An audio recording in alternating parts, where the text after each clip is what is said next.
to hearing it. Puss in Boots and The Last Wish is without a doubt fantastic. I don't even think you need me to tell you this. I'm late on the content wheel as always, and every relevant content creator has already shared their thoughts.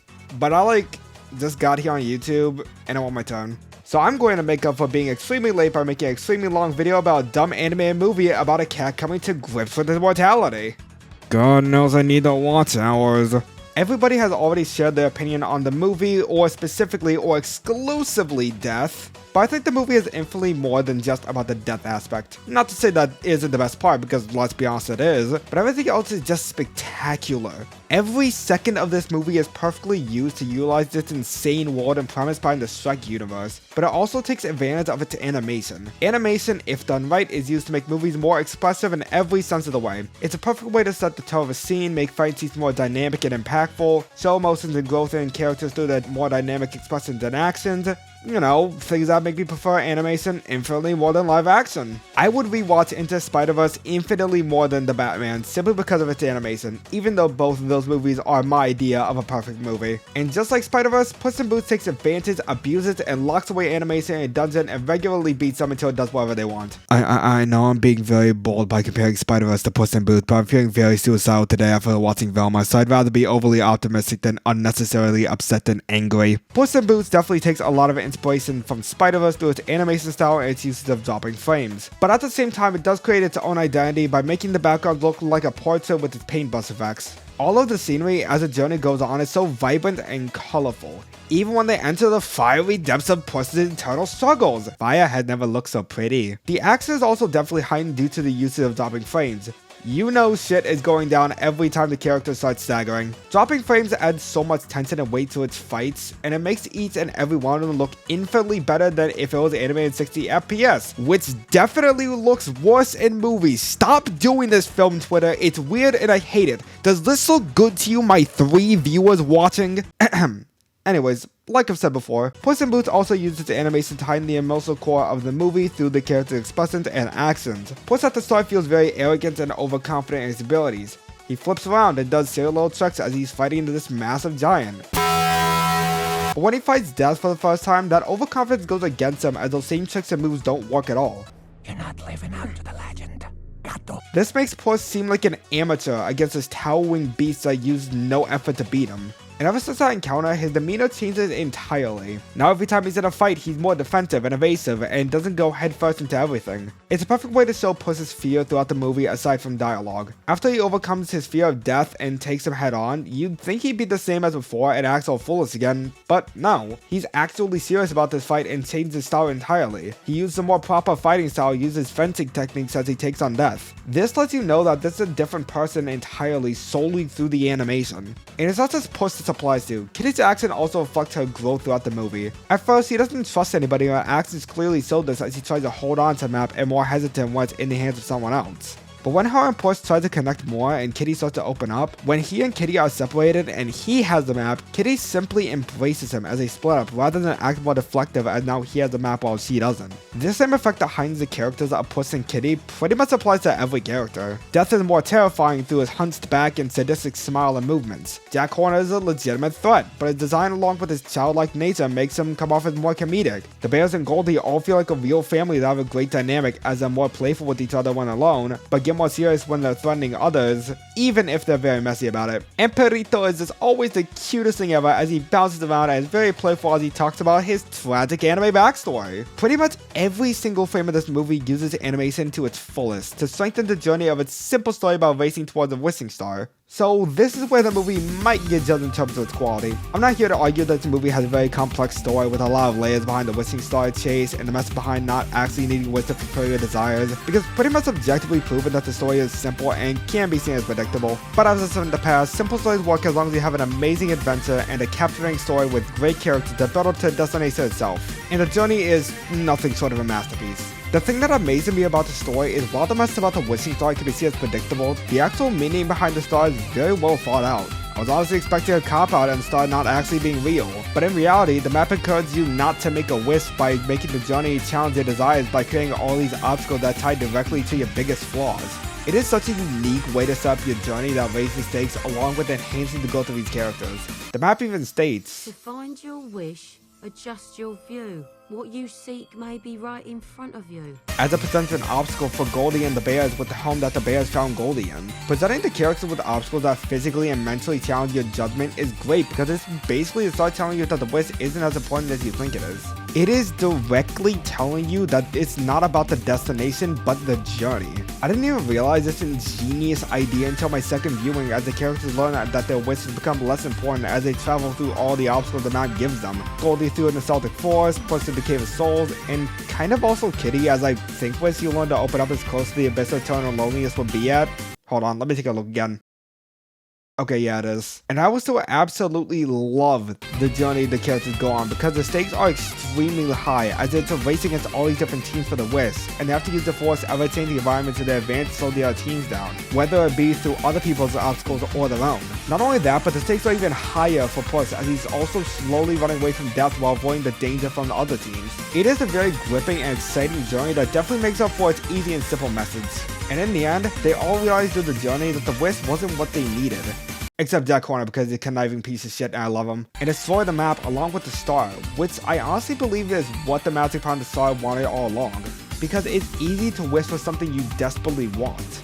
But to grow and learn that appreciating the things that are right in front of you, that's the challenge that the Force presents you with. That's another thing this movie is great at. Every single character in this movie all ties towards the theme and the idea of appreciation of the life that you already have. I honestly thought that some of the characters were going to take up too much screen time without much reason behind it. I mean, can't blame me, it's not like the advertisement helped Fairytale all the bears.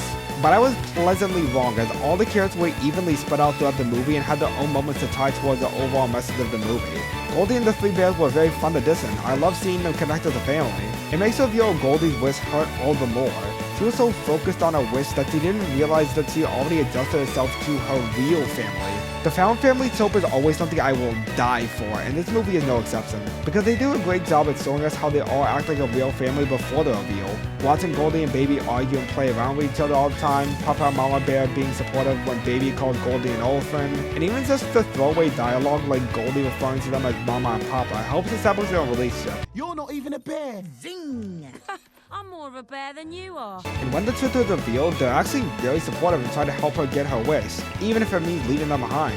It's a nicer version of the usual liar revealed trope that strengthens their relationship even more, building up to Goldie giving up the wish to save her family in the end. Like I told you, baby, you're the smash, I'm the grab. Yes! Okay, so I need to talk about this guy now because he's been spoon-fed to y'all for this whole video, and he's legitimately amazing. Big Jack Horner.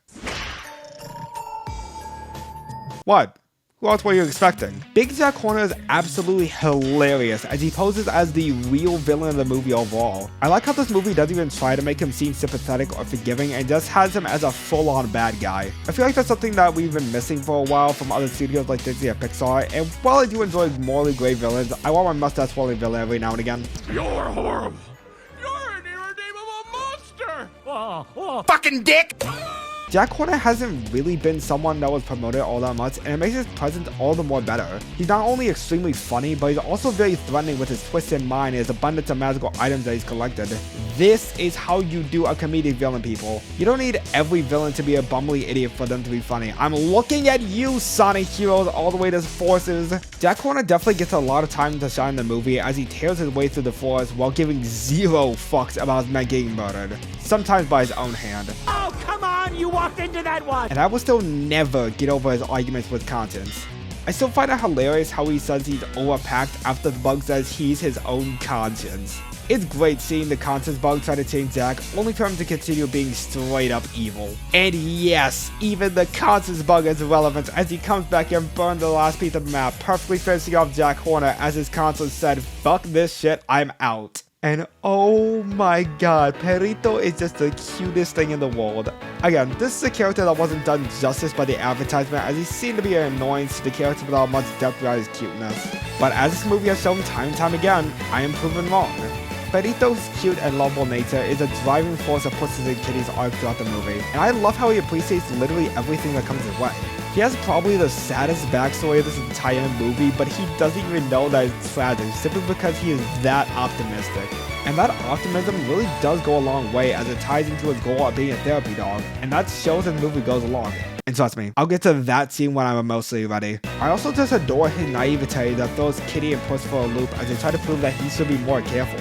The Perrito just proves them wrong with his kind nature. He is surprisingly a great addition when it almost felt like he'd only be used to pad out runtime for the kids to watch as the adults became more invested with the more darker tones of the movie. So yeah, pretty much every single side character ended up being relevant to the story without boring me or feeling pointless to add. But I know you don't care about that. I know you don't care about any of that. I know my audience and the 5,000 of you that watched my TMNT video because of the peak writing of the trolls that still has not gotten nominated for any awards for events, but yet somehow Turning Red has. You guys only care about the best characters in the movies I talk about. So I know you're kind. So without further ado, here's a long-awaited chapter about the best character in the movie. Death.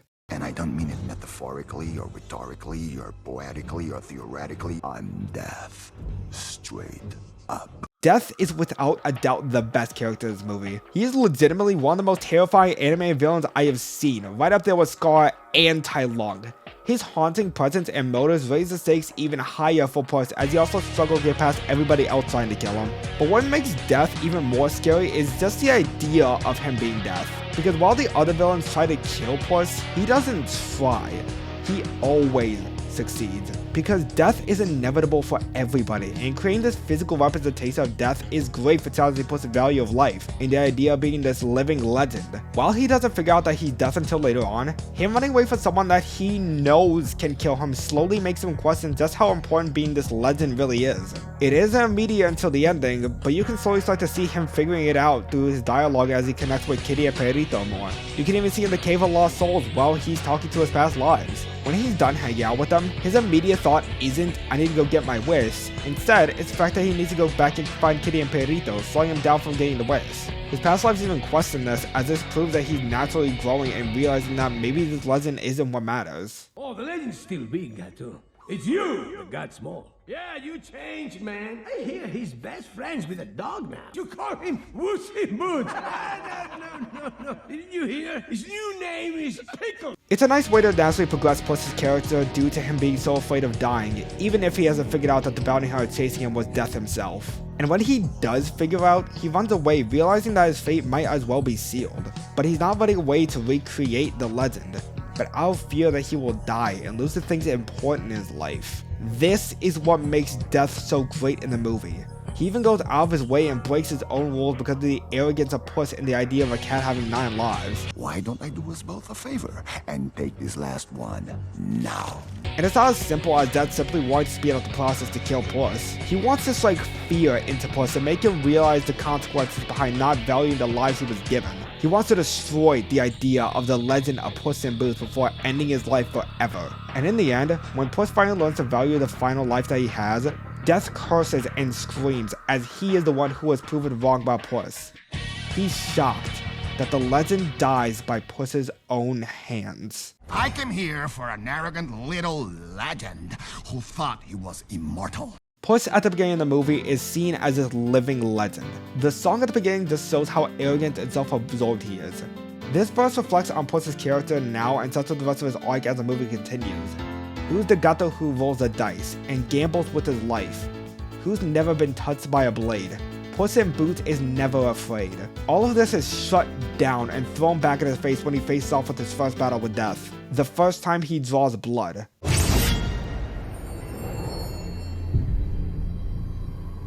And him gambling on his life is the reason Death is after him in the first place. Because he sees his life as a joke because of this idea of being a legendary hero to all. And this song is thrown right back in his face in the Cave of Lost Souls. Sure, he's caught up in the moment, but when things have calmed down, he realizes that the song is a regression of the growth he's made throughout. This first act that posed him as an unstoppable force is so perfect for setting up this moment where he argues with his past lives. After being afraid of losing his last life, it gave him time to rethink the idea of this legend and just how meaningless it really made his life. This is all shown as the words that he has said are reiterated to him by his past lives. Puss in Boots walks alone. He didn't truly understand what those words meant when he first said it to Perrito. Sorry, Pedro. Puss in Boots walks alone. But now, he tells himself these words to figure out that this legend that he so desperately wanted to be means that he is losing a life that's worth something. The life that he began to live throughout the forest. Yeah, Puss in Boots works alone. Was the legend so big, there was no room for anyone else? There was honestly so much I could say about Puss coming to grips with his mortality, but I think the best example I can give is this scene right here. Pick it up. Pick it up. These 3 words are so simple yet so impactful later in the movie. Throughout the start of the movie, he keeps repeating how he laughs at the face of death, but when he fights and loses to what the audience already has figured out is death, he becomes afraid and isn't laughing anymore, and then Death throws his blade back at Puss, telling him to keep fighting, keep struggling. Because Puss in Boots doesn't run away, right? Well, obviously he runs away and the rest of the story takes place. And as the journey progresses and turns away from his past lives, he's even more afraid than ever when he finds out that this is death. So when he gets to a wishing star, it takes the belittlement of Kitty and the kindness of Perrito for Puss to understand that one life is enough, as long as you learn to value it for whatever time you have left. So when he fights off death again, he finally stands up and reminisces not on all the lives that he had, but the life that he has now. What's the matter? Lives flashing before your eyes? No, just one. I'm done running. Fear me if you dare. This fight is immaculate. The choreography, the animation, the sudden change of Puss's demeanor and fighting style, everything that's been building up to this fight as Puss has now lost that fear of death. But something's different. You can clearly tell that Puss is now grown out of that fear, but does this mean that he just reverted back to the same arrogant little cat who thought he was immortal? Well... Pick it up. Puss at the start of the movie would have just stopped when he beat death. He would have laughed at his face as they stared into each other's eyes. But that simply isn't who he is anymore. Him throwing back the word death said to him proves that he is willing to keep fighting despite the inevitable victory death will have over Puss. This is where the legend of Puss in Boots dies, but the life of Puss in Boots can now begin. Live your life, Puss in Boots. Live it. Death comes for us all. That is something said by this random village Dr. Barber that was in the movie for less than 5 minutes. But yet, he gives us one of the most important lines of the whole movie. Because yes, we all have that time in our lives where we are afraid of just the idea of death. And that fear and the process of overcoming our fear is perfectly reflected by Puss's journey. And it can lead to pretty scary moments where we feel like we simply can't take it anymore. Moments like this.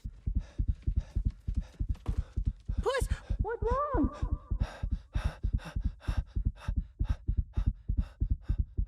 This is the only time a DreamWorks movie has ever made me cry. It's nothing new that a lot of people who have watched this scene has had the same experience of a panic attack.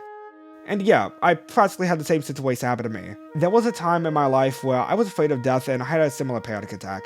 I could hardly breathe, I barely listened to what anybody said, but that's when my dog came in and comforted me as he sat on my lap, and that's really all I needed to calm down. God damn it, writing the script is tearing me up, I hate having emotions. This scene is without a doubt masterfully executed and extremely important to me, along with a lot of people. Just this hauntingly real panic attack with no music playing until he's finally able to calm down thanks to Perrito. And I think this was something not only immensely relatable, but also necessary to solidify the emotional core of this movie. The idea behind this fantastical theory of cats having 9 lives is perfect for the Shrek universe, along with the big bad wolf posing as death and not being a cat person. Because when Puss is on his last life, this gives him time to understand just how scary life can be. The idea of losing everything at the touch of a blade is something he mocked. This all came together when he saw death again as he ran throughout the forest amidst all the chaos and destruction, and because he's never been able to properly talk about it and deflect his anxiety, this fear has bottled up inside him until it all came out during this panic attack. And Perrito coming in was all he needed to calm down because he realized that it will all be okay, that he's not alone. Despite how much of a jerk he can be, there will always be someone to talk to when it comes to something as scary as death. And that's when he's finally able to open up and be ready to talk about his fear of losing his last life. And sometimes, that's really all you need. And that was all Puss needed to understand more, not entirely, how valuable one life can be. So after all this, is there anything wrong with Puss in Boots? Well, if you paid attention to anything I said throughout this video, I think you already know that I find almost nothing wrong about this movie. Sure, the story can be predictable, but this immaculate journey all of these characters go on really does make up for its ending. I don't really think this message is something the movie was trying to hide though. I mean, the movie literally told us halfway that Find your wish, adjust your view. What you seek may be right in front of you. So it's not like the movie tried to hide its ending, but it wanted you to have a fantastic journey that built up to that ending. Upon my second viewing, I pretty much found nothing wrong with this movie, only seen it have gotten better. The jokes were funnier, the journey had more depth, the characters were even better. I think we all know where this is going, so let's just skip right to the end. I will say though that I think the criticism I've seen is at least reasonable, which is surprising as this is really the first time I've seen in a while where I haven't seen anybody apply, well, this character could have just done this instead logic. Or what I like to call CinemaSins logic. One thing that I've seen is that the better stuff takes a little bit too long and spends a bit too much time to cat house. And which, yeah, I think it could have been a little shorter, but I still think that what we got is still great. I like that the depressed state pushes in until he realizes the potential of getting his lives back, which is what starts his journey of realizing how important his one life is. Another argument is that there isn't too much time to breathe with Goldie's arc because the reveal is pretty late in the movie, which I don't really have too much of an argument against, but I think just showing us how family-like Goldie acts with 3 bears is enough for Goldie to realize how much of a family they are after not being so laser focused on the wish. Maybe they could have done what they did with Puss and have Goldie have a flashback to the past scenes together, but the time that they spent in the Celtic Pines was definitely enough.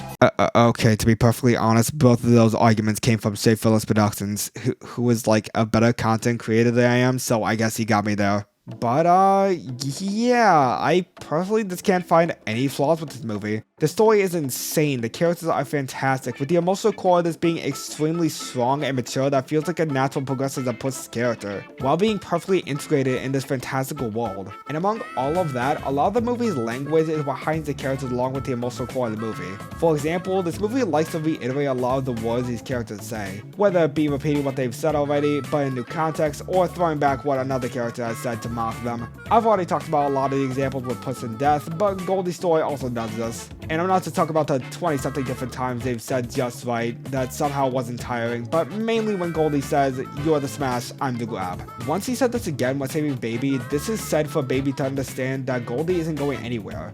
It's a nice way to resolve the conflict between her and the bears. Another thing is that this movie has an extremely good voice cast. I usually don't pay too much attention to the voice acting because it usually doesn't give me too much food for thought. But here, oh my god. This voice cast is very expressive and goes all out with their performances to perfectly show just how the characters are feeling. That and Wagner Moore just adds a whole new level of fear to come for Death. His voice is both gritty and also weirdly soothing and cold, and it definitely does heighten the level of intensity this character gives. And as always, John Mulaney is amazing. I can pretty much point out every time I hear his voice, and every time I do, I think, oh yeah, this movie's gonna be hilarious. What are you?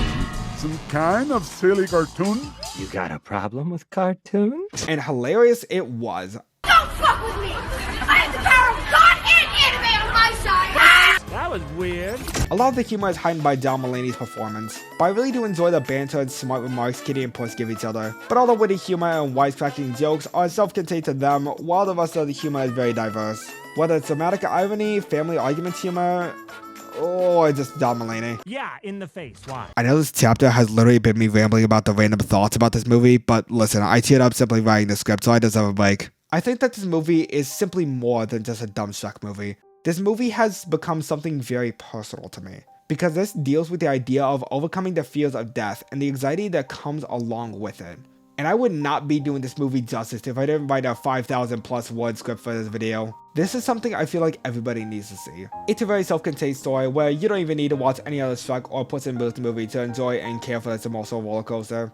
And I don't think this theme of this value of life is something randomly thrown in just for sole purpose of being deep. This is a very natural theme to bring in, as this legendary hero with multiple lives now only has one life, and it's his job to figure out just how important that legend that he's become really is. It's not only so well integrated within Puss's character in this world, but it's also extremely important to me.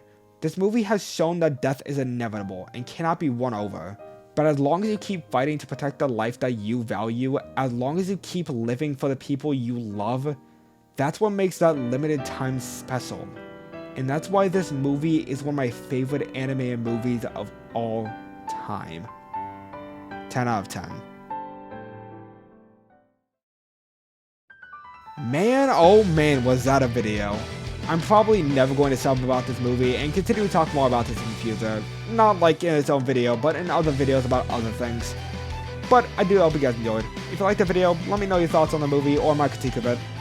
If you have any ideas of what other videos I should do, let me know in the comment section below. Be sure to like and subscribe and hit the notification bell to get notified of future content releases. Also, be sure to check out my other channels and my Twitch in the description below. I'm your favorite retro cowboy, signing off.